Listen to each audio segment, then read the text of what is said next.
নমস্কার প্রিয় দর্শক। আর মাত্র 4 থেকে 4.5 বছরের অপেক্ষা, তারপরেই পুরোদমে চালু হয়ে যাবে কলকাতা মেট্রো রেলের পার্পেল লাইন। এমনটাই জানিয়েছেন মেট্রো রেল কর্তৃপক্ষ। টাইমস অফ ইন্ডিয়ায় প্রকাশিত প্রতিবেদন অনুসারে এই অংশে মেট্রো পাড়ি দেবে মোট 14 কিলোমিটার পথ। এই সালের শেষ অথবা প্রথম দিকেই পার্পেল লাইনে পুরোদমে মেট্রো ছোটা শুরু করে দিতে পারে বলে জানালেন মেট্রো আধিকারিক। বন্ধুরা, আজকের এই ভিডিওটিতে আপনাদেরকে জানাবো কলকাতা মেট্রোর পার্পেল লাইনটি নিয়ে সমস্ত ছোট ও বড় ধরনের আপডেট। তাই সম্পূর্ণ ভিডিওটিতে সাথে থাকার অনুরোধ রাখবো। কিন্তু তার আগে এক নজর দেব আজকের ভিডিওটির সাথে থাকা আরও দুটি কি আপডেট রয়েছে তার দিকে। বন্ধুরা, প্রথম আপডেটটি হলো কলকাতা মেট্রোর টিকিট নিয়ে নয়া নিয়ম চালু করায় সমস্যায় বহু যাত্রী। কলকাতা মেট্রো স্টেশনগুলিতে সমস্ত টিকিট কাউন্টারই 100% লেনদেন ডিজিটাল করার পরিকল্পনা করছে কর্তৃপক্ষ। এমনই দাবি করা হয়েছে এক সংবাদ মাধ্যমে। রিপোর্ট অনুযায়ী 19 নভেম্বর একটি নির্দেশিকা জারি করেছিল কলকাতা মেট্রো কর্তৃপক্ষ।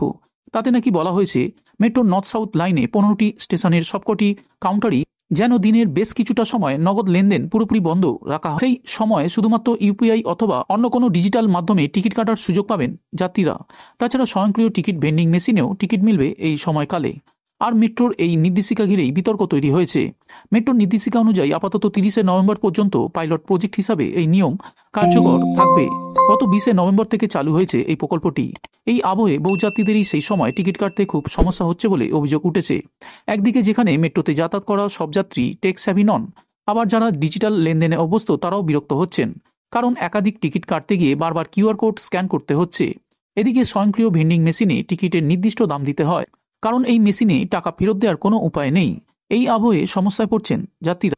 উল্লেখ্য, দেশে ক্রমেই বাড়ছে ডিজিটাল লেনদেন, তবে তাও দেশের যাবতীয় লেনদেনের মধ্যে প্রায় মাত্র 20% ডিজিটাল মাধ্যমে হয় বলে জানিয়েছে কেন্দ্রীয় অর্থমন্ত্রক। এই আবহে ডিজিটাল লেনদেন যাত্রীদের ওপর চাপিয়ে দেওয়ার এই নীতি প্রশ্নের মুখে পড়েছে।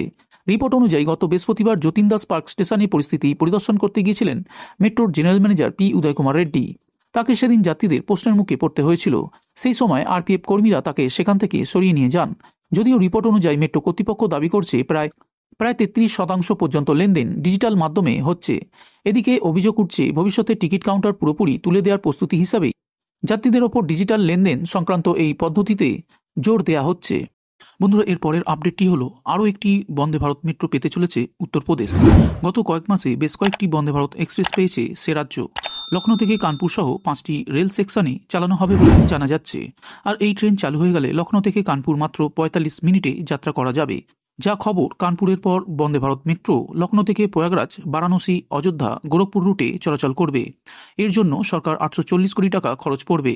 তবে এই রুটে বন্দে ভারত মেট্রো চালানোর সিদ্ধান্তে সে রাজ্যের যাত্রী পরিষেবায় বিপ্লব আসবে বলে মনে করা হচ্ছে। তুলনামূলক অনেক সময় রাজধানী পৌঁছে যাওয়ার সুযোগ থাকবে। এমনকি রাজধানী থেকে বারাণসী অর্থাৎ মহাদেবের দর্শনও করা সহজ হবে বলে মনে করা হচ্ছে। জানা যাচ্ছে বন্দে ভারত এক্সপ্রেসের থেকে বন্দে মেট্রোর ভাড়া অনেকটাই কম হবে।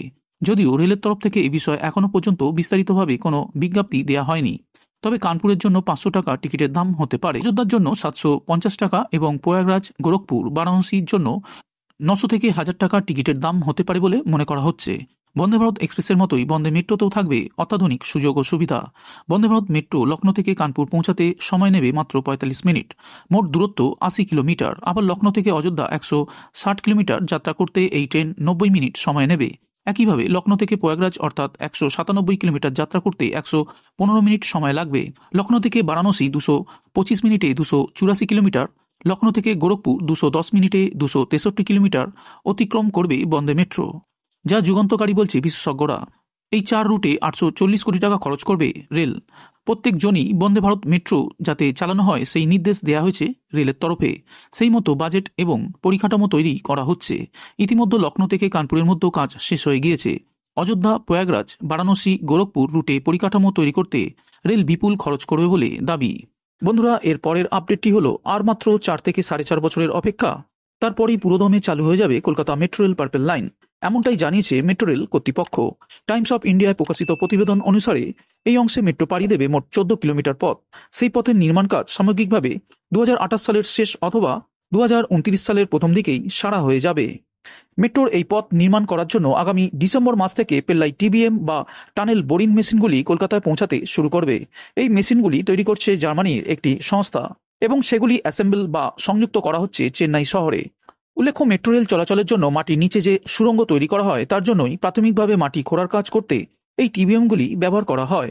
শুক্রবার কলকাতা মেট্রো রেলের সিপিআরও কৌশিক মিত্র জানিয়েছেন 2025 সালের মার্চ মাসের মধ্যে টিবিএমগুলি কাজ করা শুরু করে দেবে।